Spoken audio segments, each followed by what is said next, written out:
नमस्कार, देशसञ्चार साँझमा स्वागत छ। सुरु गरौँ आजका मुख्य समाचारबाट। सरकारले भन्यो अत्यावश्यक काम बाहेक हिँडुल नगर्नु, 25 जनाभन्दा बढी जम्मा हुन नपाइने। युरोप, खाडी मुलुक र पश्चिम एसियाबाट नेपाल आउन प्रतिबन्ध। कोरोना त्रासका कारण एसई परीक्षा पनि स्थगित, सबै शैक्षिक संस्थाहरूमा पनि पठन पाठन बन्द। युरोपसँगै अब दक्षिण पूर्वी एसियामा कोरोनाको महामारी फैलन सक्ने डब्ल्युएचओको चेतावनी।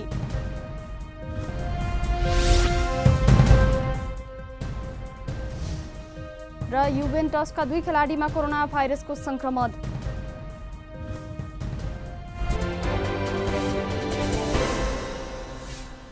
सरकारले अत्यावश्यक काम बाहेकको अवस्थामा घर बाहिर ननिस्कन आह्वान गरेको छ। कोरोना नियन्त्रणका लागि उपप्रधानमन्त्री ईश्वर पोखरेलको अध्यक्षतामा बसेको उच्च स्तरीय समिति बैठकले अत्यावश्यक काम बाहेक आवत जावत र हिँडुल नगर्न र 25 जनाभन्दा बढी मानिस फेला नहुन निर्देशन दिएको हो।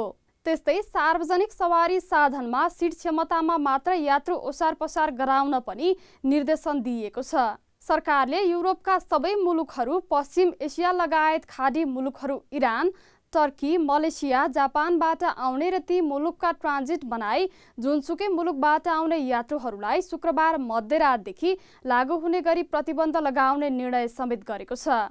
यस्तै सरकारले वैशाख 18 गतेसम्मका लागि सिनेमा हल, सांस्कृतिक केन्द्रहरू, रङ्गशाला, खेलस्थल, gym, health club, museum, swimming pool, मनोरञ्जन स्थान, डान्स बार तथा क्लब आदिलाई बन्द गर्ने निर्णय गरेको छ।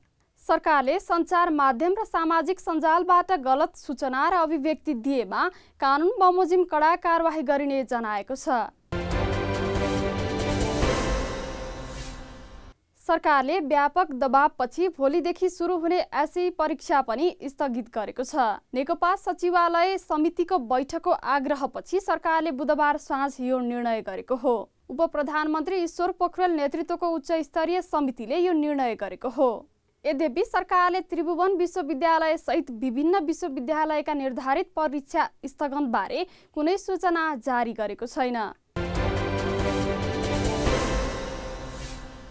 वरिष्ठ अधिवक्ता बालकृष्ण न्यौपाने र वरिष्ठ अधिवक्ता डाक्टर सुरेन्द्र भण्डारीले प्रधानमन्त्री केपी शर्मा ओलीको दोस्रो पटक मृगौला प्रत्यारोपणका क्रममा उनलाई मृगौला प्रदान गर्नेको नाताबारे स्पष्ट पार्न शिक्षण अस्पताललाई लिखित आग्रह गरेका छन्। उनीहरूले अस्पताललाई पठाएको पत्रमा प्रधानमन्त्री ओलीको कुन मितिमा दोस्रो पटक मृगौला प्रत्यारोपण गरिएको र उनलाई मृगौला कसले प्रदान गरेको भन्ने प्रश्न सोधिएको छ। यस्तै मृगौला लिने र दिने बीचको नाता के हो, उक्त नाता कुन दस्तावेजबाट प्रमाणित भएको, मृगौला प्रत्यारोपणमा कुन कुन चिकित्सक संलग्न भएका भन्ने प्रश्नको पनि जवाफ दिन लिखित आग्रह गरेका हुन्। उनीहरूले सूचनाको हक अन्तर्गत सूचना उपलब्ध गराइ पाऊँ भन्ने सम्बन्धमा पठाएको पत्र अस्पतालले दर्ता समेत गरेको छ। प्रधानमन्त्री ओलीलाई मृगौला प्रदान गर्ने व्यक्ति समीक्षा सङ्ग्रौला उनकी आफ्नै भान्जी नभएको र कानुन विपरीत ओलीले मृगौला लिएको दाबी अधिवक्ता न्यौपाने र भण्डारीले दाबी गर्दै आएका थिए।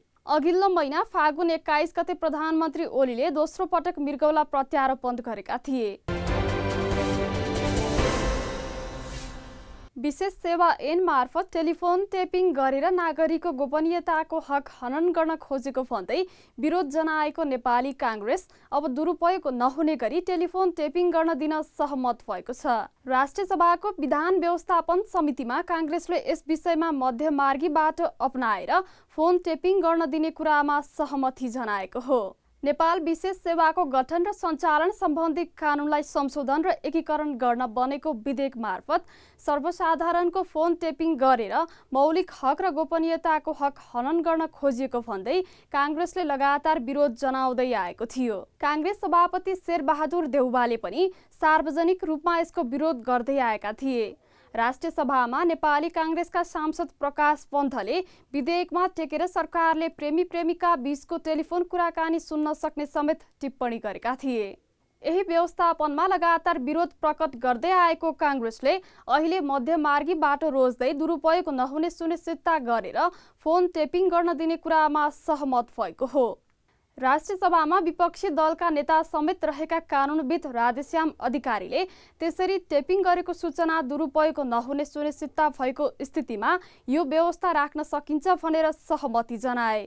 यसअघि बनिसकेको 4वटा कानुनमा समेत यस्तो व्यवस्था रहेको थाहा पाएपछि काङ्ग्रेस दुरुपयोग नहुने गरी व्यक्तिगत सूचना सङ्कलन गर्न दिन तयार भएको हो। चीनबाट सुरु भएर अन्तर्राष्ट्रिय रूपमा फैलिएको कोरोना भाइरसको जोखिमबाट बच्न नेपाली सेनाले आन्तरिक तयारी सुरु गरेको छ। भद्रकालीमा रहेको नेपाली सेनाको मुख्यालयमा कोरोना रोकथामका लागि विभिन्न स्थानमा तैनाथ सैनिकलाई क्षमतायुक्त बनाउन सेनाले तयारी थालेको हो। यसका लागि सेनाले मुख्यालयमा टेन्टहरू बनाएको छ। ती टेन्टहरू कुनै आपतमा काम लाग्छ कि भनेर अहिले सोही अवस्थामा राखिने जानकारी सेनाका प्रवक्ता विज्ञानदेव पाण्डेले दिए। देशभरका 181 जना प्राविधिकलाई सेनाले छनौट गरेर उनीहरूलाई अभ्यास प्रदान गरेको सैनिक प्रवक्ता पाण्डेले जानकारी दिए। क्वारेन्टाइन जुनसुकै समयमा बनाउनु पर्ने भएकाले कोरोनाको उच्च जोखिमपूर्ण अवस्था हेरेर सेनाले पूर्व तयारी थालेको हो। प्रहरीले राजधानीको सानो फर्याङबाट 10 लाख थान मार्क्ससहित एकजनालाई पक्राउ गरेको छ। महानगरीय प्रहरी अपराध महाशाखाको टोलीले गोर्खाका युवराज नेउपानेलाई 10 लाख मार्क्ससहित पक्राउ गरेको हो। नेउपाने दीप ओभरसिजका सञ्चालक हुन्। यसअघि केही दिनअघि मात्र राजधानीका विभिन्न 2 स्थानबाट 10 लाखभन्दा बढी मार्क्स बरामद भएको थियो। महाशाखाका प्रमुख सहकुल थापाले 20 देखि 30 रुपैयाँसम्म प्रति मार्क्स बिक्री गर्ने डिल गरिरहेका बेला नेउपानेलाई नियन्त्रणमा लिएको जानकारी दिए। उद्योग वाणिज्य तथा आपूर्ति मन्त्री लेखराज भट्टले बजारमा कुनै पनि वस्तुको अभाव भए त्यसको जिम्मा आफूले लिने बताएका छन्। बुधबार मन्त्रालयमा भएको कोरोना प्रभाव आपूर्ति व्यवस्था विषयक अन्तर्क्रियामा मन्त्री भट्टले बजारमा खाद्यान्न तथा औषधि लगायतका वस्तुको अभाव नभएको र सरकारले अभाव हुन नदिने उल्लेख गर्दै यस्तो बताएका हुन्।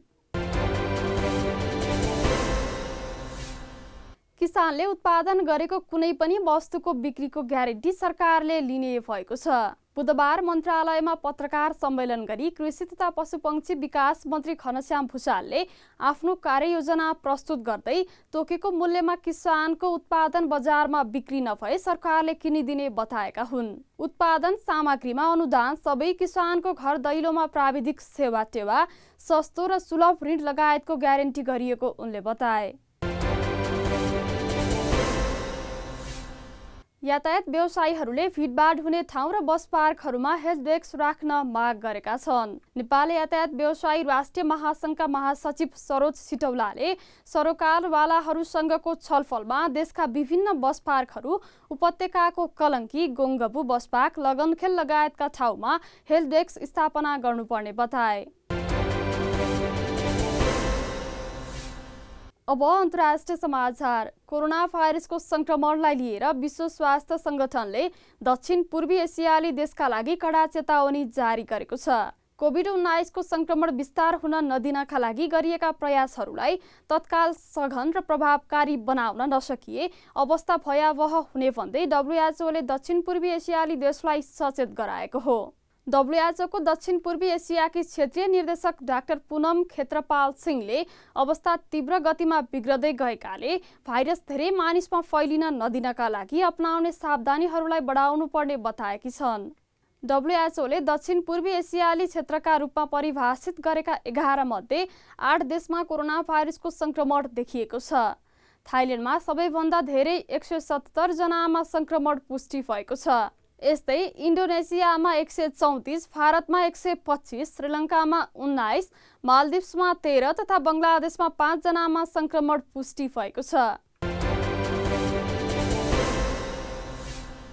अमेरिकी राष्ट्रपति डोनाल्ड ट्रम्पले कोरोनालाई चिनिया भाइरसका नामले चिनाएपछि चीनले आक्रोश व्यक्त गरेको छ। चीनको परराष्ट्र मन्त्रालयका प्रवक्ता लिजियान झाओले चीनलाई कलङ्कित पार्नु अघि अमेरिकाले आफूलाई सुरक्षित राख्न आग्रह गरेका छन्। गत हप्ता चिनिया विदेश मन्त्रालयका प्रवक्ताले अमेरिकी सेनाले वुहानमा कोरोना भाइरस ल्याएको आरोप लगाएका थिए।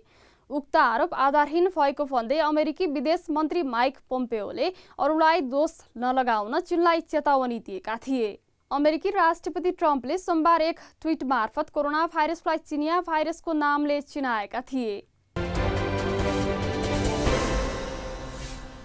अब खेल समाचार। इटालियन सिरिए फुटबल क्लब युभेन्टसका अर्का एक खेलाडीमा पनि कोरोना भाइरसको संक्रमण पुष्टि भएको छ। युभेन्टसका मिडफिल्डर ब्लेज माटुइडीलाई कोरोना भाइरसको संक्रमण देखिएको हो। विश्वकप विजेता फ्रान्सेली खेलाडी ब्लेज कोरोना भाइरसको लक्षण देखिएपछि मार्च 11 देखि स्वतन्त्र रूपमा आइसोलेसनमा थिए र अहिले उनमा संक्रमण पुष्टि भएको युभेन्टसले जनाएको छ। यसअघि युभेन्टसका सेन्टर ब्याक डानिएले रुगानीलाई गत हप्ता कोरोना भाइरसको संक्रमण रहेको पुष्टि भएको थियो। इटालीमा सबै आन्तरिक फुटबल गतिविधिहरू कम्तीमा आउँदो अप्रिल 3 सम्मका लागि स्थगित भएका छन्। आजलाई देश संचार साँझ यति नै। भोलि फेरि यही समयमा ताजा समाचार साथ उपस्थित हुनेछौँ। थप समाचारका लागि हाम्रो वेबसाइट www.desanchar.com हेर्न, युट्युब च्यानल देश संचार सब्स्क्राइब गर्न र फेसबुक पेज देश संचार लाइक गर्न सक्नुहुनेछ।